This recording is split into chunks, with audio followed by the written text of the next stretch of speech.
अच्छा है कि आज जी मीटिंग हुई है भारतीय व्यापार मंडल वाली मीटिंग सदी से थे की बेनिफिट होया कि समस्या जी डिस्कस की गई ने। ਸਭ ਤੋਂ ਪਹਿਲਾਂ ਸਾਰੇ ਦੇਸ਼ ਵਾਸੀਆਂ ਨੂੰ ਹੋਲੀ ਦੇ ਪਰਵ ਤੇ ਬਹੁਤ-ਬਹੁਤ ਵਧਾਈ।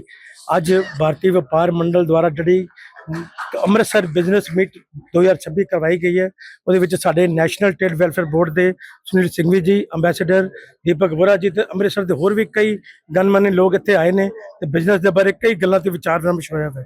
ਪਰ ਮੈਨੂੰ ਲੱਗਦਾ ਹੈ ਕਿ ਜਿਹੜਾ ਸਾਡਾ ਤਾਲਮੇਲ ਸਰਕਾਰ ਦੇ ਨਾਲ ਡਾਇਰੈਕਟ ਬਣਿਆ ਹੈ, ਉਹਦੇ ਨਾਲ ਅੰਮ੍ਰਿਤਸਰ ਔਰ ਪੰਜਾਬ ਦੇ ਵਪਾਰ ਨੂੰ ਮੈਨੂੰ ਬਹੁਤ ਲੱਗਦਾ ਕਿ ਬਹੁਤ ਫਾਇਦਾ ਹੋਣ ਜਾ ਰਿਹਾ ਹੈ। ਕੀ ਡਿਮਾਂਡਸ ਰੱਖੀਆਂ ਕਿਹੜੀ ਗੱਲ ਤੇ ਚਰਚਾ ਜਦੋਂ ਹੋਈ ਹੈ ਜਿਹੜੇ ਕਿ ਦਿੱਕਤਾਂ ਵਪਾਰ ਨੂੰ ਕਿਹੜੀਆਂ ਆ ਰਹੀਆਂ ਨੇ? ਦੇਖੋ ਜੀ, ਕਈ ਜਿਹੜੀ ਦਿੱਕਤਾਂ ਮੈਂ ਸੈਂਟਰ ਦੀਆਂ ਉਹ ਅਸੀਂ ਲਿਖ ਕੇ ਸਾਰੀ ਦਿੱਤੀਆਂ ਵੇ ਜੀ। ਜਿਵੇਂ ਸਾਡੇ ਜੀਐਸਟੀ ਨੂੰ ਛੋਟੇ ਵਪਾਰੀਆਂ ਵਾਸਤੇ ਇੱਕ ਸਰਲ ਬਣਾਉਣਾ, ਅੰਮ੍ਰਿਤਸਰ ਨੂੰ ਇਕਨੋਮਿਕ ਜ਼ੋਨ ਦੇ ਕੋਈ ਦਰਜਾ ਦਿਵਾਉਣਾ ਤਾਂ ਕਿ ਇੱਥੋਂ ਦਾ ਜਿਹੜਾ ਪਲਾਨ ਹੈ, ਜਿਹੜਾ ਇੱਥੋਂ ਦਾ ਕਾਰੋਬਾਰ ਹੈ ਉਹ ਵੱਧ ਸਕੇ।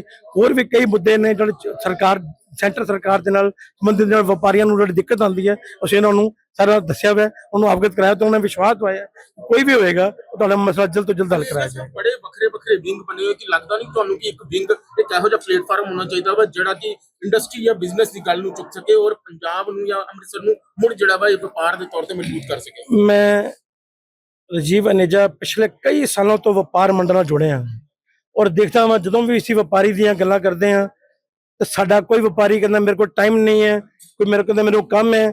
ਅੱਜ ਸਾਡੇ ਪੰਜਾਬ ਦੇ ਵਿੱਚ ਇੱਕੋ ਹੀ ਮਾਰ ਹੈ ਕਿ ਵਪਾਰੀ ਇਕੱਠਾ ਨਹੀਂ ਹੈ। ਮੇਰਾ ਭਾਰਤੀ ਵਪਾਰ ਮੰਡਲ ਜਿਹੜਾ ਪਲੇਟਫਾਰਮ ਹੈ, ਮੈਂ ਉਹਦਾ ਨਿਰਮਾਣ ਦਾ ਮੇਰੀ ਇੱਕੋ ਸੁਪਨਾ ਹੈ ਕਿ ਸਾਰਾ ਪੰਜਾਬ ਦੇ ਵਪਾਰੀ, ਸਾਰੇ ਹੀ ਪੰਜਾਬ ਦੇ ਵਪਾਰ ਮੰਡਲ ਦੇ ਲੋਕ। ਇੱਕ ਸਿਲਕ ਰੂਟ ਹੈਗਾ ਅਫਗਾਨਿਸਤਾਨ ਤੋਂ ਵਪਾਰ ਬੰਦ ਪਿਆ ਕਾਫੀ ਸਮਾਂ ਹੋ ਗਿਆ, ਉਸ ਤੇ ਡਿਸਕਸ हुई है। बिल्कुल ਅਸੀਂ ਉਹਦਾ ਲਿਖ ਕੇ ਦਿੱਤਾ ਜੀ ਕਿ ਉਹ ਖੋਲਿਆ ਜਾਵੇ। ਅਗਰ ਕੋਈ ਸੁਰੱਖਿਆ ਦੀ ਕੋਈ ਦਿੱਕਤ ਨਹੀਂ ਆਉਂਦੀ ਤਾਂ ਉਹਨੂੰ ਜਲਦ ਤੋਂ ਜਲਦ ਵਪਾਰ ਖੋਲਿਆ ਜਾਵੇ ਤਾਂ ਕਿ ਬਾਰਡਰ ਤੇ ਜਿਹੜਾ ਸਾਡਾ ਵਪਾਰ ਰੁਕਿਆ ਹੋਇਆ ਹੈ ਵਪਾਰੀਆਂ ਦਾ ਜਲਦ ਤੋਂ ਜਲਦ ਸ਼ੁਰੂ ਹੋ ਜਾਏ। ਜਿਹੜੀ ਬਾਰਡਰ ਬੈਲਟ ਉਹਦੇ ਤੇ ਨਿਰਭਰ ਸੀ ਉਹ ਤੇ ਖੁੱਲੀ ਨਹੀਂ ਹੈ ਤੇ ਪਿੰਡ ਦੇ ਵਿੱਚ ਬੇਰੁਜ਼ਗਾਰੀ ਹੈ। ਦੇਖੋ ਕਈ ਮਸਲਿਆਂ ਤੇ ਕਈ ਵਾਰੀ ਪਲੇਟਫਾਰਮ ਤੇ ਗੱਲ ਹੋ ਚੁੱਕੀ ਹੈ ਬਾਰਡਰ ਦੇ ਬਾਰੇ ਔਰ ਅਸੀਂ ਕਈ ਵਾਰੀ ਲਿਖਿਆ ਚੁੱਕੇ ਹਾਂ ਔਰ ਸਾਨੂੰ ਹਰ ਵਾਰੀ ਆਸ਼ਵਾਸਨ ਦਿੱਤਾ ਜਾਏਗਾ ਕਿ ਸਿਕਿਉਰਿਟੀ ਬੇਸਿਸ ਦੇ ਉੱਤੇ ਕੋਈ ਨਾ ਕੋਈ ਕੰਮ ਰੁਕ ਜਾਂਦਾ ਹੈ ਔਰ ਅਸੀਂ ਮੰਗ ਕਰਦੇ ਹਾਂ ਉਹਨਾਂ ਕੋਲੋਂ ਔਰ ਮੰਗ ਕੀਤੀ ਵੀ ਹੈ ਕਿ ਬਾਰਡਰ ਜਲਦ ਤੋਂ ਜਲਦ ਖੋਲੇ ਜਾਵੇ। ਜਿਹੜੇ ਸਾਡੇ ਛੋਟੇ ਪਰਿਵਾਰ ਨੇ ਜਿਹੜੇ ਅੱਜ ਘਰਾਂ 'ਚ ਭੁੱਖੇ ਬੈਠੇ ਨੇ ਉਹਨਾਂ ਦਾ ਪਰਿਵਾਰ ਚੱਲੇ। ਕੀ ਸਮਝੋ ਕਿ ਇਹ ਮੰਗ ਮੰਨੀ ਉਹਨਾਂ ਨੇ ਕੋਈ ਗੱਲ ਕਰਨਗੇ? ਦੇਖੋ ਜੀ, ਇਹਦੇ ਵਾਸਤੇ ਸਾਨੂੰ ਦਿੱਲੀ ਜਾਣਾ ਪਏਗਾ, ਜ਼ਰੂਰ ਜਾਵਾਂਗੇ, ਮੰਗ ਮਨਾ ਕੇ ਆਵਾਂਗੇ। ਇਹ ਆਸ਼ਵਾਸਨ ਤੱਕ ਜਾਏਗਾ ਵੀ ਆਸ਼ਵਾਸਨ ਮਿਲ ਗਿਆ ਬਾਕੀ ਕਿਉਂਕਿ ਇਹ ਬਹੁਤ ਆਸ਼ਵਾਸਨ ਮਿਲ ਚੁੱਕੇ ਹਨ। ਸਾਡਾ ਜਿਹੜਾ ਕੰਮ ਹੈ ਜੀ ਵਪਾਰ ਮੰਡਲ, ਭਾਰਤੀ ਵਪਾਰ ਮੰਡਲ ਦਾ ਇੱਕੋ ਹੈ ਕਿ ਲੋਕਾਂ ਦੀ ਜਿਹੜੀ ਦਿੱਕਤਾਂ ਹੈ, ਮੁਸ਼ਕਲਾਂ ਹੈ ਉਹ ਸਰਕਾਰ ਤੱਕ ਪਹੁੰਚਾਈਏ ਤੇ ਸਰਕਾਰ ਕੋ ਉਹਦਾ ਹੱਲ ਕਰਵਾ ਕੇ ਜਲਦ ਤੋਂ ਜਲਦ ਲੋਕਾਂ ਨੂੰ ਰਾਹਤ ਦੇ ਸਕੇ। ਉਹਨਾਂ ਨੇ ਕੋਈ ਤੁਹਾਨੂੰ ਕਿਹਾ ਵੀ ਕਿ ਬਾਰਡਰ ਖੋਲਾਂਗੇ? ਉਹਨਾਂ ਨੇ ਸਾਨੂੰ ਕਿਹਾ ਜੀ ਤੁਸੀਂ ਸਾਰੇ ਆਪਣਾ ਮੰਡਲ ਲੈ ਕੇ ਦਿੱਲੀ ਆਓ, ਅਸੀਂ ਤੁਹਾਡਾ ਜੋ ਵੀ ਹੋਏਗਾ ਉਹ ਤੁਹਾਡੇ ਉਸ ਡਿਪਾਰਟਮੈਂਟ ਦੇ ਮਿਨਿਸਟਰ ਦੇ ਨਾਲ ਤੁਹਾਡੀ ਗੱਲਬਾਤ ਕਰਵਾ ਕੇ ਤੁਹਾਨੂੰ ਤੁਹਾਡੀ ਗੱਲ ਕਰਾਵਾਂਗੇ। ਕਿੰਨਾ ਜ਼ਰੂਰੀ ਹੈ ਜੀ ਉਹ ਬਾਰਡਰ ਖੋਲਣਾ? ਵੈਸੇ ਬਿਲਕੁਲ ਬਹੁਤ ਖੁੱਲੀ ਹੈ ਜੀ। ਅੰਮ੍ਰਿਤਸਰ ਦੇ ਹਜ਼ਾਰਾਂ ਘਰ ਇਸ ਵੇਲੇ ਬੇਰੋਜ਼ਗਾਰ ਨੇ, ਉਹਨਾਂ ਨੂੰ ਰੋਟੀ ਖਾਣ ਦੀ ਮੁਸ਼ਕਲ ਹੈ ਪਰ ਅਸੀਂ ਚਾਹੁੰਦੇ ਹਾਂ ਕਿ ਜਲਦ ਤੋਂ ਜਲਦ ਸਾਡੀਆਂ ਮੰਗ ਮੰਨ ਕੇ ਅਸੀਂ ਇਹ ਪੁਲ ਦਾ ਕੰਮ ਕਰੀਏ ਕਿ ਬਾਰਡਰ खुले, भारतीय व्यापार मंडल का प्रयास सफल हो। अमृतसर में एक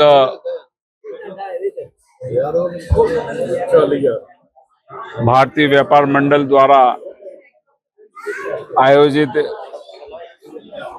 ये व्यापारिक जुटान में आज मुझे आने का मौका मिला और मैंने नेशनल ट्रेडर्स वेलफेयर बोर्ड के चेयरमैन होने के नाते देश के यशस्वी प्रधानमंत्री जी ने आज़ादी के बाद पहली बार व्यापारियों के हित रक्षा, सुरक्षा, कल्याण और व्यापार को सरल, सुगमता से, निर्भयता से बनाने के लिए नेशनल ट्रेडर्स वेलफेयर बोर्ड का गठन किया और उसी क्रम में आज अमृतसर आने का अवसर मिला और आज मेरे मित्र राजीव तनेजा जी के प्रयास से इतनी बड़ी संख्या में, कल्पना नहीं थी कि आज होली का त्योहार के दिन में यहाँ पर बाजार बंद रहते हैं और इतनी बड़ी संख्या में लोगों का आना ये अपने आप में इस कार्यक्रम की सिद्धि बताता है।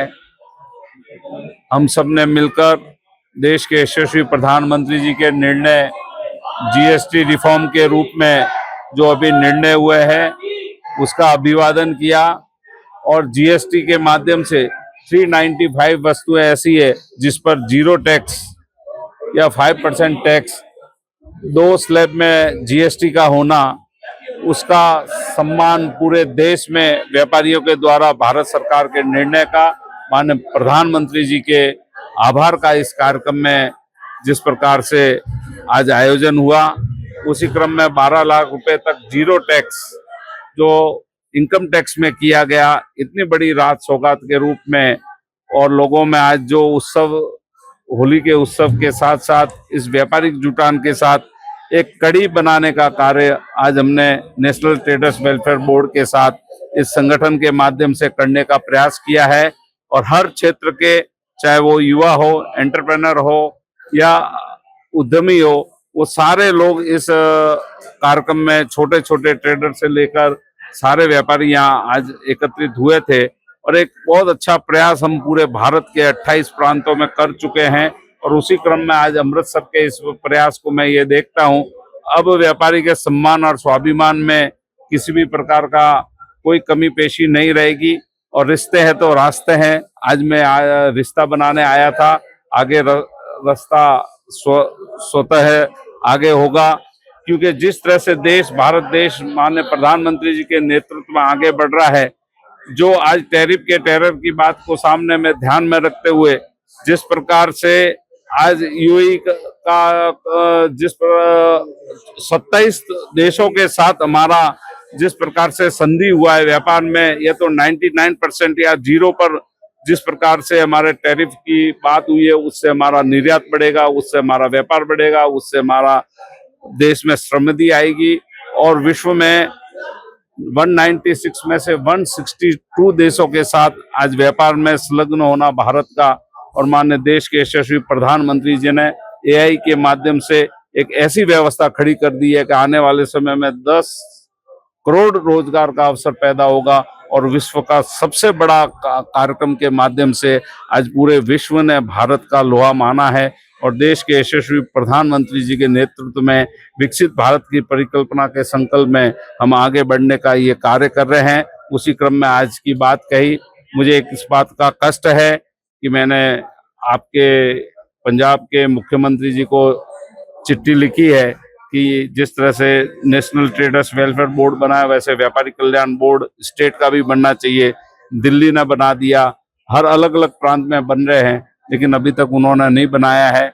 मैं आज उनसे भी उम्मीद करता हूं कि वो तुरंत बोर्ड की रचना करें। और डिस्ट्रिक्ट की हम कमेटी बना रहे हैं और फैसिलिटेशन सेंटर खोलना चाहते हैं, जिससे भारत सरकार की, राज्य सरकार की पूरी जानकारी मिलनी चाहिए। डिस्ट्रिक्ट में व्यापारियों को कलेक्टर के दिन हर 3 महीने वो बैठक होगी, जिससे व्यापारियों में जिस प्रकार की नाराजगी व्यापारियों ने आज यहाँ सरकारी कार्य में व्यक्त की है, उस सबका अगर निदान करना है तो व्यवस्था खड़ी करनी होगी।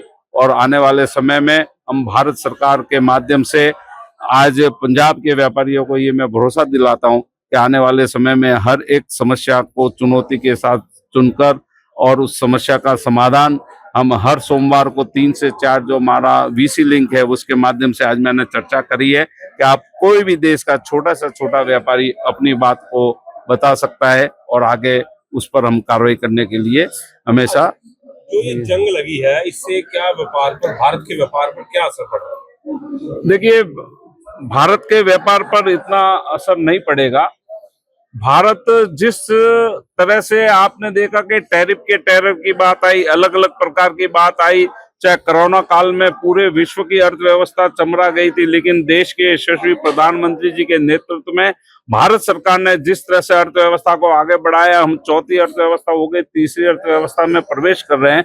तो इन सारी बातों को ध्यान में रखते हुए भारत में बहुत कुछ अवसर इतने पैदा हो गए हैं कि हमको अब अर्थव्यवस्था से संबंधित किसी भी प्रकार की कोई समस्या नहीं आएगी। व्यापार की बात करें तो नॉर्थ इंडिया की सबसे बड़ी मंडी थी अमृतसर, चाहे ड्राई फ्रूट की मंडी हो, बॉर्डर एरिया लगता है। सूरत, आप गुजरात से आते हैं, सूरत में काफी फ्लाइन हो गया इंडस्ट्री, क्या हो गया? क्या आपका नेशनल वेलफेयर बोर्ड कोई ऐसी पॉलिसीज लाएगा जी?